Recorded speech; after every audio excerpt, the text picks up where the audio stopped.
right, guys, what's going on? I am here with Neil. Neil, say what's up. What's up, guys? How's it going? It's TraderNeil here. Yeah, Neil's a really good friend of mine now. A lot of you guys know of him because he's been sending signals out for quite some time. And you're a pretty well-respected guy in the space. But what most people don't know, and you brought this up last time, Neil, is that you're like an actual person. You're a well-spoken individual. Like, people think that you're some sort of like robot, you know what I mean? But you're actually a really cool dude and a really down to earth person. And especially in the crypto space, you know, people like to see that because, as you know, Neil, and as I know as well, you know, it's not always like that in the crypto space, right? A lot of shady people. But you're definitely not one of those. You know, you've been doing this for a long time. You have the results to back it up, and you're a really good trader. So before I even jump into this, I'm gonna link Neil's YouTube channel and Twitter below, so you guys can go give him a follow. Out of nearly everyone I've talked to in the trading space, I've talked to nearly all these guys over the past few years. Everyone, and Neil is definitely legit, and his trade style is a lot like my own trade style. So yeah, I fully back him. So make sure to give him a follow, and we're gonna go over some charts for you guys. Neil's going to explain his trading style, his trading strategy, and then we're going to get into Bitcoin's current price because we're at all-time highs right now. So we're going to explain, you know, where we think price is going, and then the best way for you guys to capitalize off of the soon-to-be pump, hopefully. So we'll be talking about that. But yeah, Neil, if you want to jump into it. Of course. Thanks, Matt. I appreciate the intro there. It really means a lot with those kind words and everything. You know, I completely agree with you as well when it comes to, just like you said, when it comes to people in this space, traders in this space. I feel like it is a little bit difficult to find people that are genuine and that really care about not only trying to help others, but teaching as well. Yeah.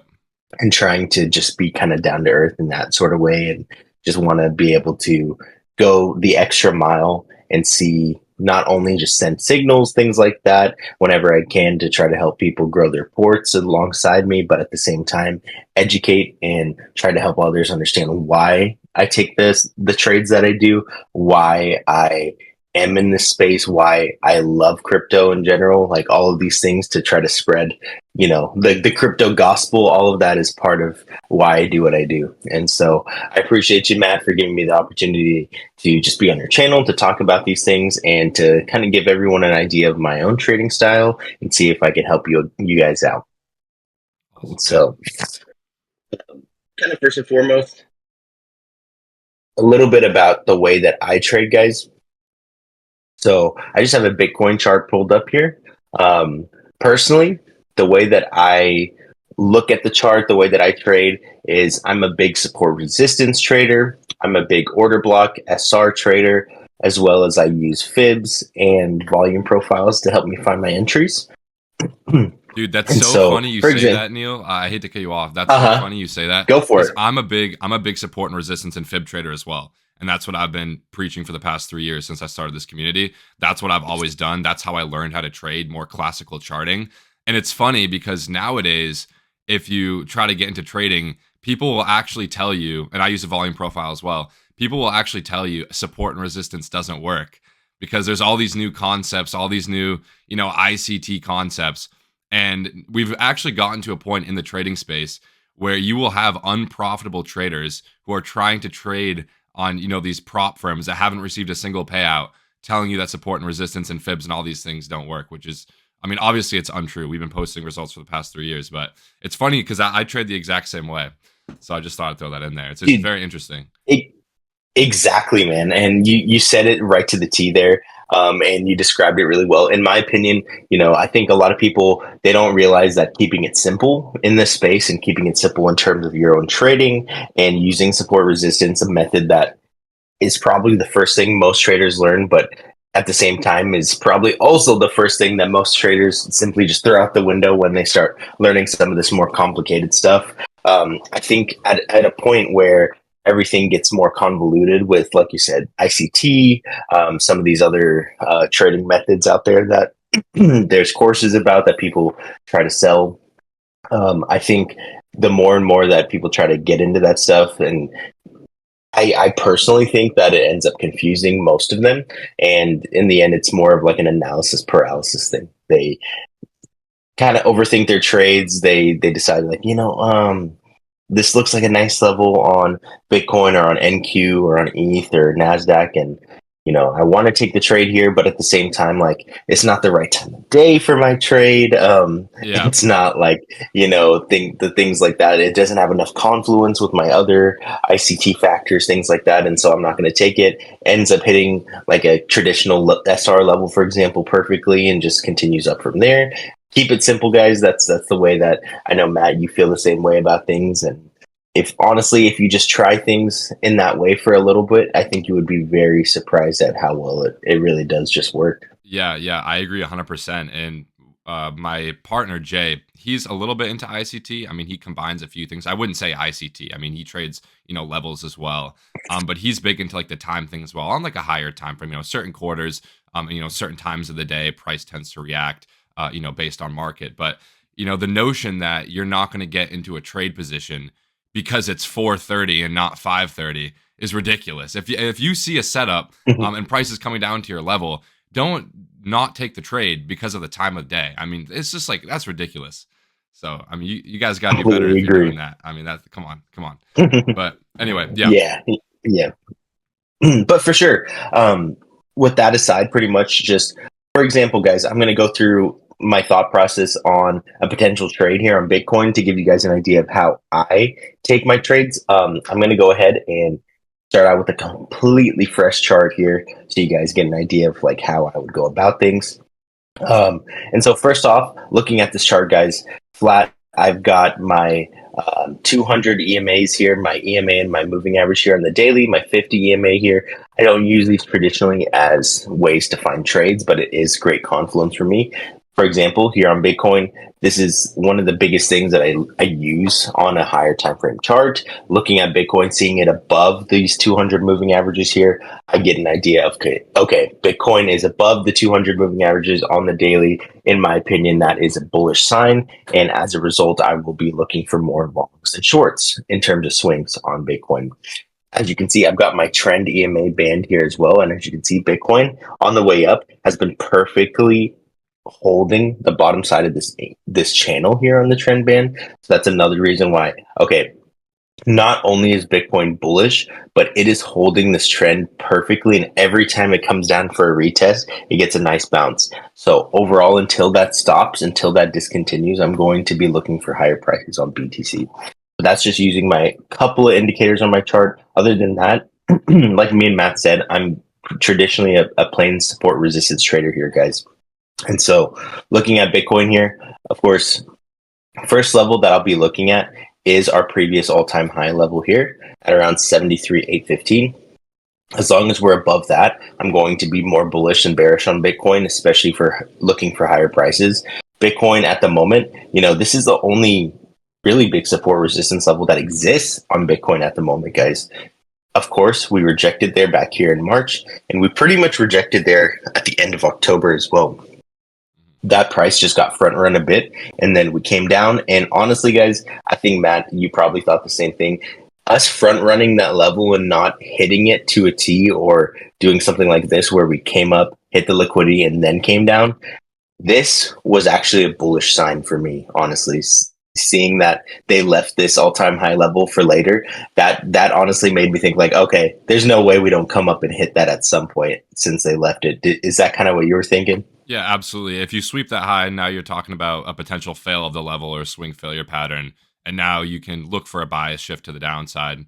So whenever you see an equal high, especially at a very key level, like an all-time high where it literally misses the all-time high by like a few $100s, and price action is still looking bullish, your bias should still be long until that level is met. And then you can look for things like a daily close above that level. Obviously, we had this huge bullish candle closing above. So our bias is now long. We can look for higher prices as long as price is above the previous all-time high, like you said. So absolutely. Nice. Exactly my thought process too. And so looking at things now, guys, Bitcoin above that level is bullish. If we do come down, for example, today, me and Matt were talking on an FOMC day. And so if Bitcoin comes down, maybe comes down for a retest of lower levels, a couple of areas of interest I have. I'm going to go ahead and put my supply line that Bitcoin broke here. That's one area we also bounced off before. We've got a daily level here on Bitcoin. What is a daily level, guys? This is one of the big big, pretty much like indicators that I use, not necessarily like a true indicator in the sense of that on TradingView, but a nice area that I have on my chart where you have daily closes and opens at the same level. And as you can see, after Bitcoin closed the daily and opened at that same level, we never came down to retest that level here at 67,800. So if we do come down for there, that would be one area of interest that I do have on this chart. And then if I go ahead and go on like a 4-hour time frame, for example, here, got a couple areas of interest here as well. First, here at 71,628 or so, I do see on BTC that we have that as a very clear previous SR level. You can see, guys, you've got rejection there, support, and rejection here locally. And then you do have an imbalance here as well in the 4-hour. You see this huge 4-hour candle to the upside. And so Bitcoin coming down to retest that here would not surprise me one bit. And then if I take a local fib pull from this low on Monday to our current highs here, this would be another area of interest that I have. This is the golden pocket fib level, guys. It's a 618 to 66 fib. And so that is an area of interest that I have on BTC where I would be, in a way, expecting or anticipating a bounce. And so, as you can see as well, that is a very clear SR level too, guys. You've got rejections at that same level here. And so, kind of my thought process, you've got two long opportunities potentially, guys. I would be looking for a potential low here at 71s or maybe coming down all the way to 7,500 or so. Here, in my opinion, I think it is a time to start being aggressive on the charts, guys. If you start at this point looking for two, let's say, deep of pullbacks on Bitcoin and a lot of these altcoins while Bitcoin is so bullish, I think a lot of times you'll probably get left behind. And so just looking at Bitcoin here, would I want Bitcoin to come all the way down to this golden pocket and SR level here? Of course, that would be an more ideal situation, as I, in my opinion, have more confluence at the entry here. But at the same time, do I think we might get a bounce here at 71s and then just continue up from there? That wouldn't surprise me either. So you just have to be prepared for any scenario. Either you could, in my opinion, what I would do, I would have a swing long where I would start it here and then just simply add if we go lower. That would be the idea here. This is the thing in bull markets, guys. When you have a trending market, I want to make it clear. In a trending market, you are looking to build positions. And this is how I play things. If you are looking to build swing positions to the upside, you 9 out of 10 times in a trending market will benefit greatly from that. Because if you think about it, guys, the more you add as price goes down, if you're trending to the upside, of course, that means that as long as trend continues, you will come back up to those previous highs and even most likely break them and continue to the upside. And so if BTC does come down for a pullback, you can view that as a blessing and view that as a way to potentially add to your position. So that's kind of my thoughts here on Bitcoin, Matt. Do you have any thoughts about it either? Yeah. You said a lot of good stuff. I use the golden pocket. That's like the main fib levels that I've been using for quite some time. That's what I teach in my group. So everyone will be glad to hear that you use that as well. I want to point out when you're drawing out these support levels, you're looking for levels with price history. And I think this is another kind of key talking point regarding support and resistance. You don't look for a single level or a single candle high or low. You're looking for levels that have seen multiple reactions. Like on your chart right now, you've circled, that level was acting as resistance, flipped to support, acted as resistance again, and then we had that imbalance above. So that level is a key support level because price has reacted from that level multiple times in the past. It hasn't reacted once or twice, and I'm sure actually if you probably pulled that level left, you'd see even more reactions. So when you're looking for support or resistance levels, you want to look for key levels, right? Not just any level, but a level that has seen multiple reactions, an area of interest, so to speak. So I'm glad that you drew that level. I'm looking at that same level there. So yeah, Exactly, man. and then regarding trending markets as well, I'm glad that you pointed this out. Trending markets continue more often than they don't. Meaning, if you are in a trending market with higher highs and higher lows, and you see very bullish candle structure, as you see here, massive displacement candles breaking structure, the odds are the probabilities of price continuing that trend are going to be higher than the probabilities of price losing that trend and breaking those lows. So as long as price comes down into those levels, you can build long positions and target the highs as your first take profit, because as you said, in a trending market, it is likely to continue that trend. So you have a very clear first take profit at those highs at around 76,400, and then ideally leave a runner because price is likely to continue, especially in a very clearly bullish market like this. And now you can start to add other confluences, like you said, that imbalance, bullish fair value gap. You have your key level, you have your key fib, even your EMAs are lining up. So a lot of confluences here. Of course, you have the Q4 confluence as well. So now you can start to add multiple different confluences once you've identified these key levels first. The first thing you want to do is identify these key levels and have a trade plan in advance. I just made a video on my YouTube channel about the most common reasons that traders aren't profitable. And I said the number one reason is that you don't even draw out in advance, what your trading plan is. So what I do and what Neil does and what Jay does is we'll actually draw on the charts beforehand, what we want to see price do. So then there's no guesswork. As long as price comes down to that level and our thesis is still valid, we enter the trade. There's really no guesswork. It kind of removes the emotion out of trading, so to speak. So yeah, I agree with everything you said here, and I'm looking at the same levels. Yeah.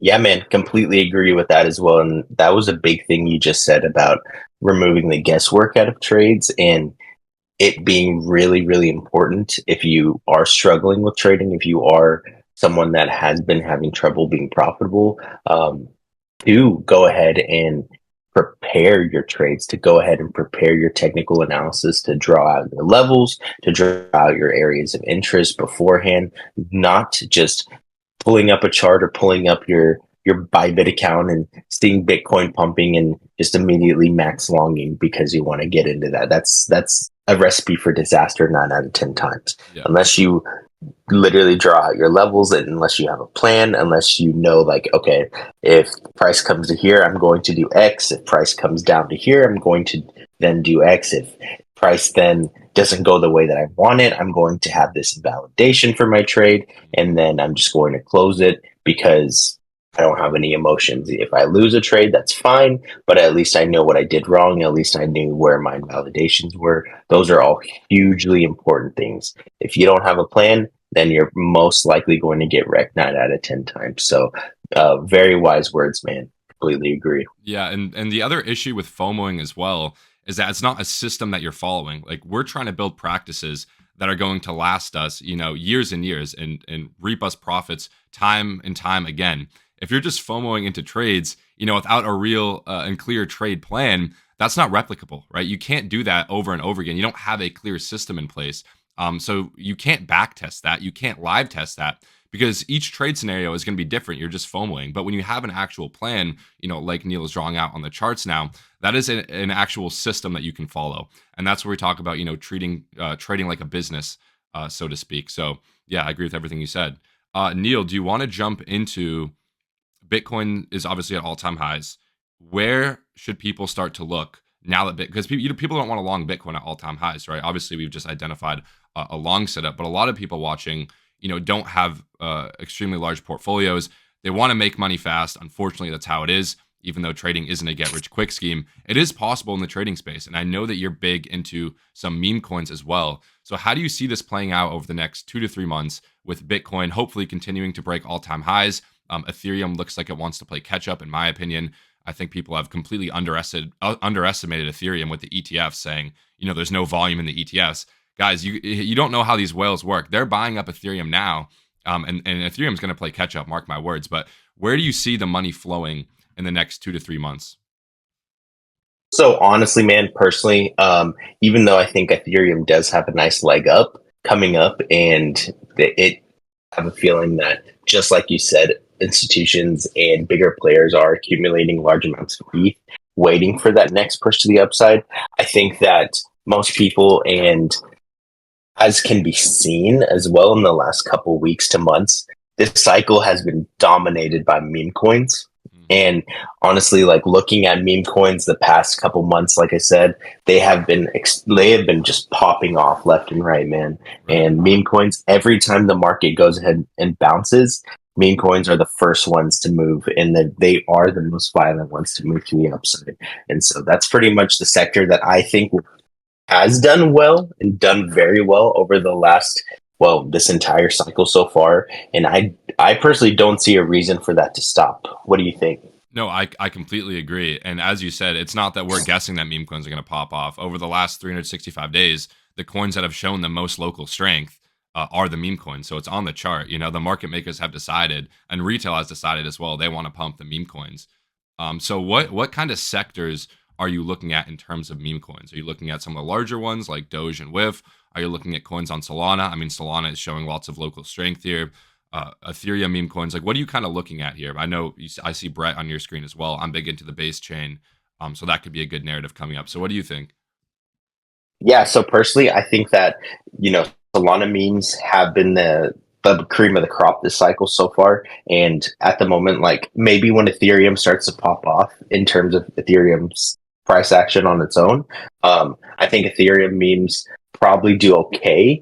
But as can be seen, guys, I really do think Solana memes, you want to stay in these trending markets and stay where the money is. And until Solana memes stop popping off, you know, your whiffs, your popcats, and then a lot of some of your like newer memes, like the peanut the squirrel and things like that. No Like all shot. of That's these, like already a thing. Already seen exactly, that it's coming up. crazy, man, Yeah. dude. I mean, it's insane, and some of these smaller memes and everything like that, they've been doing extremely well, and the money's in Solana right now, and so what I would say to a newer investor or a meme coin centric um, trader or investor is if you are looking to get into meme coins, if you are looking to try to find a place where to start, Solana memes are still where it's at, where the money is. And until that changes, I would continue to focus on it.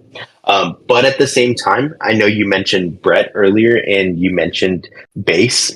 Hmm. I think that base chain memes, especially the ones that have been accumulating over the last 6 months since base memes first popped off earlier this year when Ethereum was running, I think those, in my opinion, do have a second life to them. And if you look at some of those charts, especially like some of the smaller base memes on like Dex Screener and things like that, you can see that a lot of them are in pretty great accumulation structures. We can even look at Bread in a little bit if you feel like, but for example, like I think that Ethereum does pop off. And if it does, I think honestly, besides ETH memes, I think base memes get a lot of that volume, at least the way that I'm looking at it. Yeah, I 100% agree. I'm very big on Toshi. So I've been holding Toshi for the past year. I'm not sure if you've heard of it. Nice. Yeah. So I do have some Toshi myself too, actually. okay. Yeah, cool. So funny thing about Brett is I saw the narrative coming up because obviously Brett is Pepe's brother, right? So this was like earlier Yeah, this year. There were two Bretts at the time. There was a Brett that popped off, and there was another Brett. And this other Brett actually was like the OG Brett with the OG artwork that this newer one kind of ripped off. I did not really ripped off, but kind of stole some of that artwork in this Brett. So I said, okay, I'm not buying that Brett. I'm buying this Brett. And of course, the Brett that I bought was the one that rugged. And this is when the current Brett was at like $10 million market cap, dude. Like, I missed that's out on so crazy, much man. money. But I mean, that's kind of the game you're playing with meme coins. Hindsight is always 2020. It's very difficult to buy meme coins, at the very bottom. And what I'd actually recommend for you guys watching now is to look for meme coins that have already kind of popped off and have shown, relative strength and that are here to stay. Because the odds that you buy a brand new meme coin, even if it is on, base chain or some other narrative or ecosystem, the odds that you're going to 100x right off launch, it's slim to none. Okay, because most people are going to rug. Most of these coins don't have the cult following communities that you need. So I like your list here on the right. These aren't super low cap. A lot of these are already in the hundreds of millions, if not billions of dollar market caps. But these are the ones that are going to perform, and you don't really have to guess that they're going to perform, right? Pepe's not going to rug. Myro is not going to rug. Brett is already such a high market cap. So these are already good buys, even at these higher prices here, wouldn't you say? As opposed to buying something that just launched. Completely agree. So the list that I have here on TradingView, guys, these are all tried and true memes for this cycle and for last cycle for a couple of them, like Doge, Shib, even Pepe, pretty much. And so if you guys are interested in trading some of these memes, I would personally be focusing on some of these that are, listed on exchanges already. These ones like Doge, these ones like WIF, all of these are listed on tier one derivatives exchanges. And so personally, like this is a different way of meme trading, and this is the way that I look at it. You've got two cases here. You've got meme trading in the trenches on Photon, looking for your new coins. That's one way of doing things. But then you can also do it this way, where you focus on the memes that are on exchanges, to where you look to at the same time like trade them longs and shorts, derivatives wise.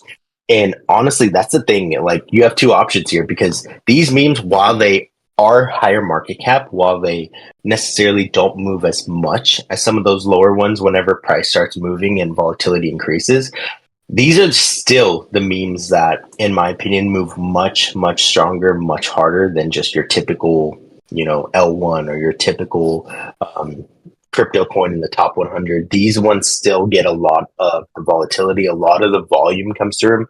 And this can be evident, with something just like Popcat here. Looking at something like Popcat over the last, 6 months, this is a pretty insane chart, guys. Over the last 6 months, you've seen Bitcoin range, and until just recently, over the past like month or two, Bitcoin was pretty much going sideways and down. But at the same time, if you look at something like Popcat, for example, and I'm sure some of you guys already have seen this and have been trading Popcat, during that entire time Bitcoin went sideways and down since March, look what Popcat's done. 20. This has gone 1800 exactly, man, 20x to the upside. And this thing has been one of the strongest charts in crypto. It's one of the biggest memes out there in terms of market cap as well so far. And Popcat has just been, honestly, it's just been ripping to the upside. And so, well, do I think this continues? I don't see a reason why it wouldn't, as long as Popcat continues to keep bullish market structure to the upside. At the moment, as you guys can see, every single one of these lows here on the 12-hour is protected. And as long as Popcat can get back above these all-time highs back here at the end of October, I don't see a reason why this couldn't continue up either. So that's kind of how I trade. I look at these meme coins as I look to see where the volume is, but I also look to see, which of the memes move first whenever volume starts coming into the market. Which of these memes rebound the fastest? Which ones of these are leaders in the market? Would I personally want to see something like Popcat, and would I want to trade something like Popcat over something like, for example, Bonk, whenever the market starts to pick up and Bitcoin starts to move? Probably yes, I would choose something like Popcat because I like memes that are newer. And as you can see, a chart like this is showing much more strength than something like Bonk. So that's kind of how I view things. Yeah, yeah. And also another thing is that the Bitcoin dominance hasn't even started to really fall yet. Bitcoin dominance has been climbing straight up. Dude, exactly. And that's the other thing with things like just like you said, Bitcoin dominance has literally been on a tear since, really the bull market started. The last couple of years, Bitcoin dominance finally hit 60%. And so until Bitcoin dominance really gets a push down and really starts to reject from these higher levels, I think that, alts will continue to suffer. But at the moment, seeing alts pop off and seeing Bitcoin dominance at least have a short-term pullback, that's always good to see, man. Yeah. Yeah, I agree. Well, let's wrap this up. We've been going for 30 minutes. Oh, that actually flew by. I didn't even realize. I just looked over at 31 minutes. Wow. Yeah. It did fly by. I can't believe it. We'll do more of these though, because I really enjoyed this, and you have a lot of great value to add. So we'll definitely do Likewise, this man. again. I appreciate it. Yeah, yeah. So if you guys enjoyed, please leave a like and comment down in the comment section below. If you've watched this to the end, make sure to give Neil a follow. Obviously, you guys have seen the value he's been able to provide just here in the past 30 minutes or so. So definitely subscribe to his YouTube channel, follow him on Twitter, and he's also sending out some signals and analysis inside the pro group. But Neil, it was a pleasure having you on, my friend, and we'll definitely do more of these in the near future. Appreciate it, Matt. Thanks for having me on. Thanks for listening to me and Matt talk to you guys for the last 30 minutes. We appreciate it. Keep grinding in this market, guys. As long as you put the work in, I think that it's possible for every one of you guys to make it and at least see the good in crypto, which is in the end all I want. So thank you guys again for listening. And yeah, this is TraderNeil out. Thanks, Matt. Yep. Thanks.